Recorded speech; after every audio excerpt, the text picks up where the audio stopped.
Hello दोस्तों, आप सभी का स्वागत है आपका अपने यूट्यूब चैनल जी के भाई रमन पर। आज दोस्तों हम अलाउद्दीन के राज्याभिषेक से आगे का पढ़ेंगे, क्योंकि हमने अलाउद्दीन के राज्याभिषेक तक पढ़ लिया था कि वो जलालुद्दीन की हत्या करवा देते हैं अपने मित्रों से और दिल्ली की सल्तनत पे बैठ जाते हैं और अब शासन चलाएंगे वहाँ से। अब इन्होंने सिकंदर शाहनी की उपाधि तो ले ली थी, पर लेकिन इनके सामने चैलेंजेस थे बहुत से कि मुझे कैसे एक संसार को जीतना है या कैसे युद्ध जीतने हैं बहुत से बड़े, क्योंकि एक फेमस इन्हें आगे जाके प्रसिद्धि मिलेगी। तो उसके लिए इन्हें पहले बहुत सी कठिनाई करनी पड़ेंगी, चैलेंजेस करने पड़ेंगे, कुछ सुधार भी करने पड़ेंगे।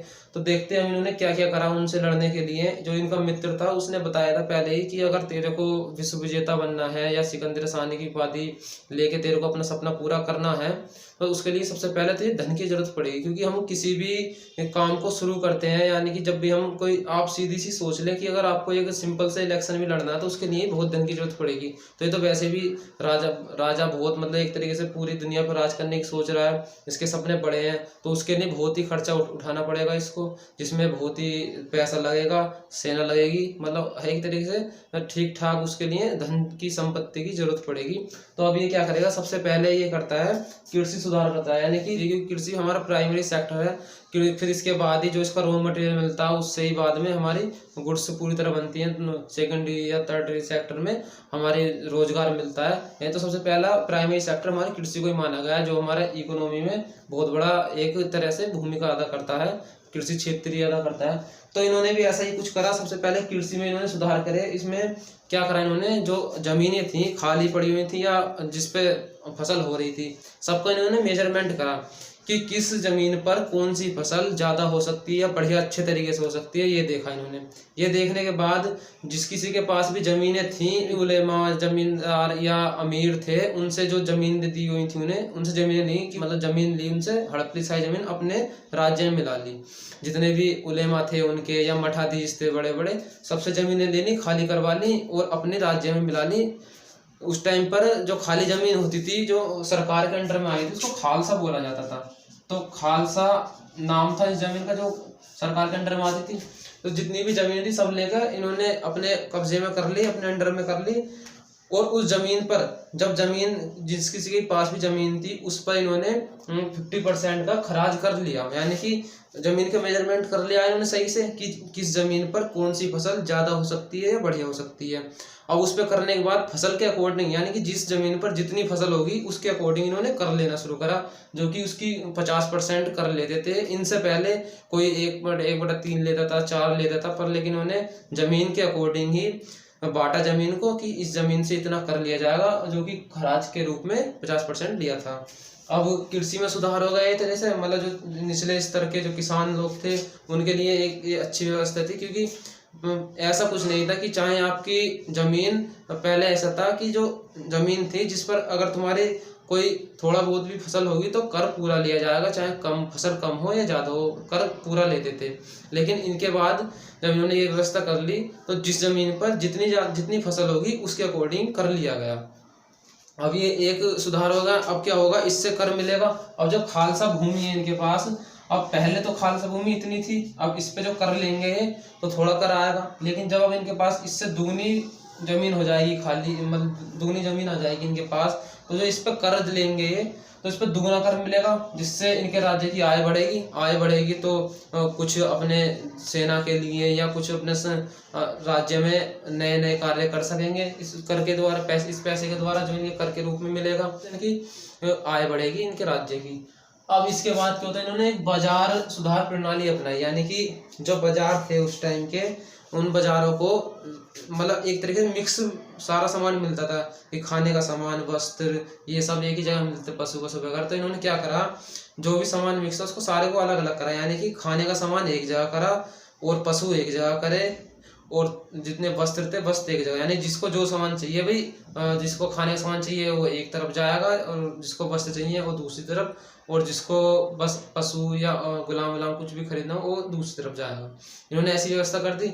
और इसके साथ साथ ही इन्होंने इसमें जितने उच्च अधिकारियों की नियुक्ति करी कि कोई भी गड़बड़ी ना हो सके, या फिर जो बीच के बिचौलिए होते हैं वो एक तरीके से पैसा ना कमा सके इसमें। क्योंकि ऐसा होता है कि जो बीच के बिचौलिए होते हैं, इसलिए इन्होंने जो इनका रेट था वो फिक्स कर कर दिया, इनका मूल्य नियंत्रण कर दिया कि ये कोई भी वस्तु है इतने मूल्य से ज़्यादा नहीं बिकेगी। यानी 10 रुपये की कोई चीज़ है तो 10 ही रुपये की बिकेगी, चाहे पूरी मार्केट में किसी भी दुकान पर चले जाओ। और ये व्यवस्था इनकी इतनी अच्छी व्यवस्था थी कि इनका शासन 20 साल तक चला था। 20 साल में एक बार भी 1 रुपया भी नहीं बढ़ा था किसी वस्तु पर। 20 वर्षों तक सेम ही प्राइस रहे थे। आज के हम माने तो आज के तो डेली रेट घटते बढ़ते हैं हर चीज़ के, महंगाई इतनी हो जाती है। तो जो इनकी जनता थी, जनता ने भी इनका विद्रोह नहीं करा, इनके खिलाफ नहीं गई, क्योंकि जनता को क्या चाहिए, जनता को एक बेसिक सी जो उनकी डेली नीड्स की ज़रूरतों के लिए सामान होते हैं वो उनको पूरे करवा रहे थे। ये उन पर इन्होंने ना तो टैक्स बढ़ाया किसी पे और ना ही इन्होंने रेट बढ़ाए, सेम रेट रहे, तो जनता खुश थी इनसे। और जो एक खम्स खर्च कर की बात करें इसमें, तो ये सेना यानी कि इस्लाम में लिखा हुआ है कि जो सेना होगी, सेना जिस किसी भी राज्य पर हमला करेगी या वहाँ से जो लूट का सामान लेकर के आएगी, उसको जो भी मतलब उसका जो बंटवारा होगा वो 80% सेना रखेगी, 20% राज्य रखेगा, यानी राजा रखेगा। तो उसको इन्होंने मानने से मना कर दिया अलाउद्दीन ने, कि इन्होंने कहा कि मैं इस्लाम को नहीं मानूंगा, मैं पूरी देश का राजा हूँ। होना भी ऐसी चाहिए, क्योंकि राजा तो पूरे देश का ही है, जितने भी राज्य है पूरे राज्य का राजा है वो। ये किसी धर्म को मान नहीं सकता, मानेगा तो फिर जो इसके दूसरे धर्म वाले हैं वो इसके विरोध में जाएंगे। तो इन्होंने एक धर्म को मानने से मना करते हैं कि मेरे लिए सब बराबर है, मैं सबको बराबर आऊँगा, मैं किसी एक धर्म को नहीं मानूंगा। इसलिए इन्होंने 20% जो इनका सेना का जो 80% दे देते उसको 20% कर दिया और राज्य का 80% की भी लाओ। अब जो भी सेना सैनिक था भी सुन लो कि अब मुझे 80% दोगे और तुम 20% रखोगे अपने पास। तो एक तरीके से ये भी सख्त कानून हो गए। इन्होंने एक सख्ती से इन्होंने कानून बनाए और सख्ती से ही अपनाए, सख्ती से लागू करे कि कोई भी अगर इसके खिलाफ जाता, तो इन्होंने पहले ही बता रखा था कि अगर कोई भी मेरे खिलाफ जाएगा तो देख लो जलालुद्दीन का क्या हाल करा था, उससे ही बुरा हाल होगा। और जो बाजार नियंत्रण प्रणाली थी इसकी, इनमें इन्होंने करा था कि अगर कोई भी व्यक्ति वस्तु कम तोलता है तो उसका उतना ही माल उतार लिया जाएगा, सभी पर से मांस उतार लिया जाएगा जितना कि वो कम तोलेगा। तो इसलिए किसी ने ना तो बिचौलियागिरी करी, ना उसने किसी ने रेट घटाए बढ़ाए और ना ही किसी ने कम तोला। तो इनकी व्यवस्था बहुत बढ़िया व्यवस्था मानी गई है, जो बाजार व्यवस्था, कृषि और ये जो इन्होंने व्यवस्था करी थी एकदम इनकी परफेक्ट मानी गई थी। ये हमारे देखा जाता है कि जब आज़ादी के बाद जवाहरलाल नेहरू ने भी हमारे देश में ये कृषि सुधार करे थे सबसे पहले। कृषि हमारे देश का एक सबसे पहले प्राइमरी सेक्टर है, सबसे जो नीचे से मतलब जो निचले स्तर के किसान हैं उनको भी उससे फायदा होगा, हमारे देश की इकोनॉमी को भी बढ़ाने में फायदा करती है कृषि। अब इसके बाद बात करें, इन्होंने थोड़ा इससे कमाई हुई इनकी, कृषि से कर लगा, जमीन पर फसलों पर कर लेना शुरू करा इन्होंने, इनकी कमाई होनी शुरू हो गई राज्य की और एक तरह से धन इकट्ठा हो गया। तो इन्होंने अपनी सेना एक तरीके से स्थायी रखनी शुरू कर दी, यानी कि सेना को स्थायी कर दिया। ऐसा नहीं है कि 1-2 साल में या कुछ महीनों बाद बदली जाएगी। और उनका हुलिया एक तरीके से पहचानना शुरू कर दिया, उनका हुलिया लिखना शुरू कर दिया कि भाई इसके सैनिक की ये, जैसे अब आइडेंटिटी कार्ड होता है किसी पुलिस वाले का, किसी फौजी का, ऐसे ही उस टाइम पर हर सैनिक की इन्होंने हुलिया लिखना शुरू करा, जिससे ही कोई और सैनिक आएगा उनकी जगह आके कोई ले ना सके या उनके साथ धोखा ना हो सके किसी प्रकार का। और डेली ही उनकी गिनती होती थी सैनिकों की गिनती करके ये देखते थे कि कोई राजा को कोई चोट ना पहुंचा सके या कोई किसी प्रकार की कोई परेशानी खड़ी ना कर सके राज्य के लिए। और घोड़े दागने की प्रथा भी अपनाई इन्होंने, मतलब जो घोड़े होते थे घोड़ों को दागना, मोहर लगाना उन पर। ऐसा था जो इनके सामंत या छोटे सरदार अमीर होते थे, वो जो घोड़े होते ना एक सामंत के पास सही है तो सारे सामंत उसको मतलब कुछ सामंत मिलके उन्हीं घोड़ों को रिपीट करते रहते थे, दिखाते रहते थे कि मेरे पास इतनी संख्या में, इतनी में। तो इन्होंने क्या करा, घोड़ों को दागना शुरू कर दिया जिससे कि कोई धोखाधड़ी ना कर सके घोड़ों के मामले में भी। तो ये भी व्यवस्था इनकी, यहाँ सैनिक व्यवस्था सही होगी, घोड़ों की व्यवस्था सही होगी, ये सब सही करते जा रहे हैं। जब ये फाइनली सही कर लेंगे फिर ये अभियान पे जाएंगे, अभियान करेंगे। और उसके बाद क्या करा, उसके बाद मैं बताता हूँ आपको, इन्होंने निर्माण करवाया जिसमें कि एक अलाई दरवाजा बनवाया, हौज खास बनवाया और सीरी का फोर्ट बनवाया। सीरी का फोर्ट मैंने आपको बताया था कि इन्होंने राजधानी बनवाया था सीरी को दिल्ली में। इसकी किलेबंदी करवाई थी क्योंकि उस टाइम पर मंगोलों के बहुत ज़्यादा आक्रमण हो रहे थे भारत पर, मंगोलों के आक्रमण हो रहे थे ज़्यादा, इसलिए इन्होंने इसकी किलेबंदी करवाई थी। सीरी फोर्ट इनके द्वारा बनवाया गया। हौज खास ये भी दिल्ली में ही अलाई दरवाजा है। और इन्होंने 2 नए कर और ऐड करे थे इन्होंने अपने राज्य में। एक तो मकान कर जिसको घरी कर कहा जाता था, और एक चराई कर जो कि इसको चरी कर कराया था। अब क्या होता है, जब इन्होंने ये सब सुधार कर दिए, जनता भी खुश है इनके फैसले से, क्योंकि जनता को क्या बेसिक नीड्स की जरूरत होती है, उन्हें डेली नीड्स की जो भी इनकी चीज़ें होती हैं बस उन्हें वो चीज़ चाहिए और रेगुलरली उनको मिलती रहे सही रेट पे, तो जनता भी इतना विरोध नहीं करती।